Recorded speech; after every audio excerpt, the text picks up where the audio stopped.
Hey, I've got a show rec for you. This month, the Wisconsin Chamber Orchestra on January 26th at 7:30 p.m. will perform Norwegian Fantasy. Ukrainian violinist Vladislava Luchenko will make her debut at the Capitol Theater playing the Eduardo Lalo piece. And gotta say, Luchenko will perform on a violin from the year 1710. Tickets are online at overture.org/WCO.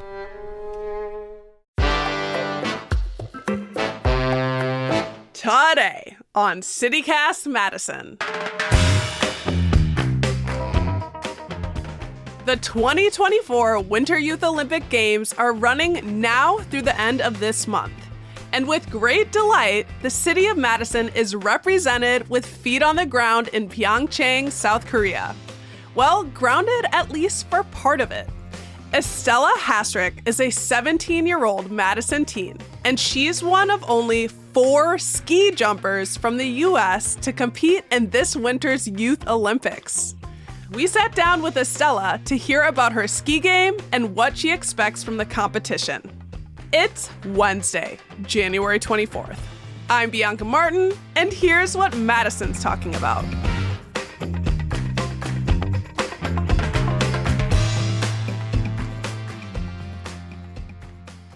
Estella, hello. Hello. So first off, I just want to say that we are all super proud of you. Seriously, congratulations, kudos. Like, how big of a deal is this for you? Thank you. Yeah, it's a pretty big deal. I'm quite excited to be able to go to South Korea to represent the U.S. in Madison and just have fun in a pretty cool atmosphere.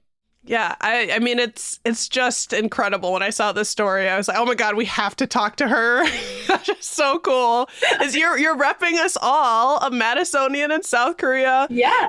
Have you traveled internationally for competitions before? Yeah, this will not be my first time. The past couple of years now, I've started to branch out more internationally. So I've gone to pretty much all over Europe, a lot of Norway, a lot of Slovenia, Austria, hopefully maybe Germany later this season. So definitely not my first rodeo. Yeah, so you are jet setting, which is pretty cool. So let's talk about South Korea. Like, once you get there for the opening ceremonies, then what happens? That's a really great question. All I know is that we have a couple of official training days on the jumps a couple days after we get there, and then it's straight into the competition. So I think I'll end up being there for around a week, and then I'll fly home. Do you know, like, around-ish, like, how many people are competing or any other things, like, bits you can share?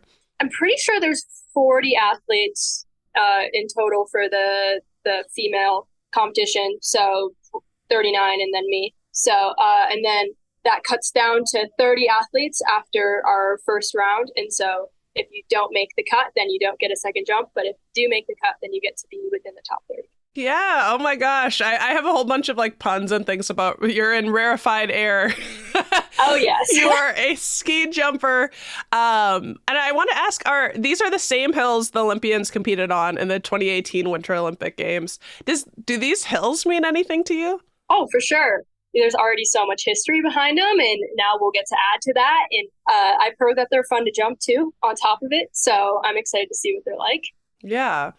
And so, when and where did you decide to get started in this sport? Yeah, so at the Blackhawk Ski Club, they have a variety of different winter sport disciplines, and ski jumping is one of them. So when I was 8 years old, I decided to give it a shot, and did it for fun pretty much for the first couple of years, and then really started to take it seriously when I was probably 11 or 12. And then it kind of snowballed from there, and now here I am. At the ripe age of 12 or 13, you dug in. It's so exciting. And I know that your mom is also a skier. Is it a skiing family? Any inspiration there? Yeah, I know my mom started a little later than I did. I started skiing when I was 4. Shout out to my parents, because they put me in ski lessons really early on before I really had a choice in the matter. And now it's quite natural to go out on a pair of skis. But my dad and my other sister skis, so we definitely have had some family ski trips here and there, just normal downhill skiing. And it's definitely fun to just do that part for fun instead of always in competition mode or something like that. Okay, so the competition ceases when you're out with your family. Somewhat. I mean, we all still race to the bottom. You guys and I usually leave my mom in the dust, but me and my sister like to duke it out sometimes. Oh my goodness.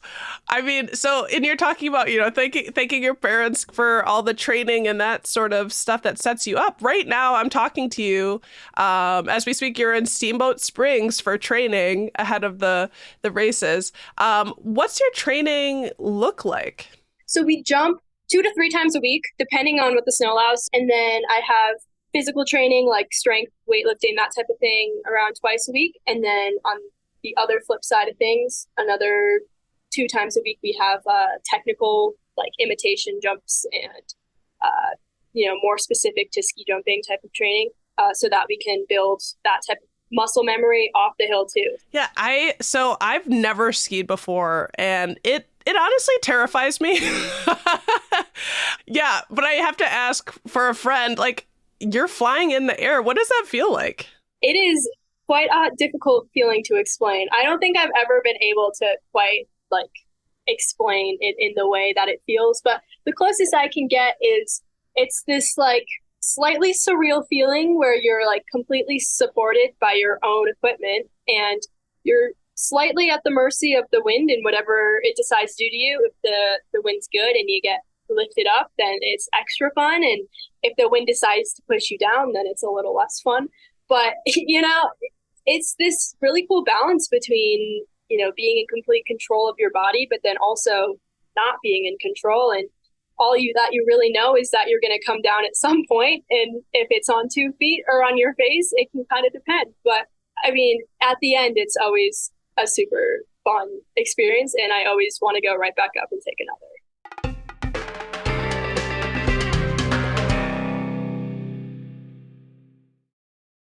So how do you know, like, in terms of the technical, like, how do you know when you're like, oh, I'm getting better? Like, oh, I did that better. Like, what are some of the things you're thinking about? Ooh, yeah. Well, the most obvious answer would be that I go farther. So if you have a bad jump, you will likely go pretty short. And if you have a good jump, you'll likely go pretty far. So that's something I can kind of immediately tell. But over, years of developing that technique and building it all up, you can kind of tell like when something hits right, when, the energy of your hips hits right off the takeoff, or if your air flight feels super stable and you feel super in control. So you can kind of tell in a way what the jump's going to shape up to be. But you can also salvage it. So it's never like completely lost. If you have a bad takeoff, bad jump off the end, you can still salvage it in the flight and make a perfectly fine ski jump. So, when I'm at the top of on the bar waiting for my coach to flag me, I'm typically thinking about like what they have told me to do at the end of last jump. And then I just kind of repeat that in my mind. So it could be like, bring my arms down in the air, keep my balance point in the in run so that I don't shift back and fall behind. So it's always a variety of things and it can always change, but we typically have like trajectories of like where we want to reach for each session. Are there skiers that you look up to or kind of look towards as inspirations? There's a lot of, girls on the World Cup that are jumping really, really well right now. And it's always super inspirational to see them succeed. A couple of the Canadian ski jumpers have been killing it lately. And I am super excited to see that just because they don't really have a training hill at home. So they live in Slovenia and train completely over there. They have no ski jumps in Canada that are really operating right now. So that's super inspirational to see. And even our core group of the U.S. national team girls, they are killing it too. And so it's been really cool to see them, and hopefully I can join them on later in the season and do the same. Yeah. Are you guys friends? Do you have friends you're close with the U.S. team? Yeah. I mean, ski jumping is a pretty small sport, especially in the U.S. It's bigger in Europe. It's quite popular, especially in Norway and Poland, those types of countries. But we got to stick together in the U.S. And we have to, bring up that next generation of jumpers if we want it to stay alive. So we're all pretty close, and we've made a bunch of fun memories together. And the random places that ski jumping takes you, because typically ski jumps aren't in like the main city or capital city of whatever country. So you drive like 2 hours into this little town that has a ski jump, and sometimes those are even cooler than going downtown in main city. Yeah. So, how and when did you become such a baddie? I mean, I would say since birth, but in ski jumping specifically, yes. Probably the last couple years. It really started to take off for me when I was around 15, 14. I got, invited to more training camps and more international competitions. And so it's really been a fun development the last couple of years and seeing where I've ended up now today. Yeah. I mean, it's incredibly impressive. And you are currently enrolled full-time at Middleton High School, right? Yeah. Yep. I'm a senior there. How does that work? So I am taking fully online classes. So I see the building, like the physical high school, probably 10 times in a school year. I try to go in when I'm home, but I'm really not home very frequently. So the online classes give me a lot of flexibility because I can, do all of my assignments anytime and anywhere that I am. And my teachers all are pretty aware of my situation. And so we work around things if issues come up. But for the most part, it's been really easy to, at least try to stay in my schoolwork and not get super behind when I'm jetting off around the globe. Yeah. How much time do you spend in Madison these days? Probably around 25% of the year. And it's mostly in my off season, which is a month or two in the spring. So I'll be home in April and May and then part of June, and then I'll leave again and then come home for a couple weeks here and there in between things, but definitely not as at home as much as I used to be. That makes sense. I noted I've never skied, and it's not because I don't want to. It's because I'm afraid. Oh. I want this to change for me and for anyone else out there who is in the same boat. And I'm curious, do you have any recommendations for us newbies on how to get started and maybe where in the Madison area? Yeah. I think the Midwest is a pretty great place to start, only because since we don't have mountains out here, you can start on, the smaller, the shorter runs and really get into it. My tip is just to take it slow and you'll figure it out eventually. I promise it's not as scary as it seems. I personally think it's really fun. And I hope that you try it sometime because I think you'd have a great time. But a couple downhill ski areas that you could check out are, one, the Blackhawk Ski Club. That's you can get a membership there and they have ski lessons. So if you have kids, there's really great instructors there. And then Tyrrell Basin and Cascade Mountain are pretty close by, 30, 45-minute drives away. And those places have lots of options, rentals. And then if you want to drive a little more and you're feeling like a little frisky, you could drive up to Granite Peak in Wausau. I really enjoy to ski there. It's a little steeper, and so there's a little more to do. Nice. Yeah, I've driven by Cascade Mountain a million times, and I have gone down on a tube. On the tube. Oh. On tubes. Tube. I've done that too. Which is really fun. Yeah. Yeah. I'll let you know if I end up getting to ski. Yes, please keep me updated. I'm going to keep you updated and I'm going to be following you. And that leads me to my next question is, so what's next for you after South Korea? Like you're going to these huge competitions. Are you eyeing a title as an adult Olympian? I mean, that would be great. My plan going into this, at least, is just to put my best jumps out there and, rely on what I've done so far and just really take in the experience because I think it's really a one of a kind type of thing that I'm getting to do, and I don't really want to forget any of it.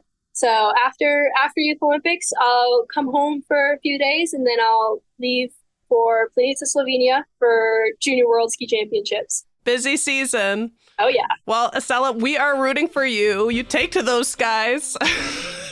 Thank you. Yes. Yes. Thank you so much for joining us. Yes. Thanks for having me. It was great to talk to you. That's Estella Hasrick, 2024 Winter Youth Olympics competitor in ski jumping.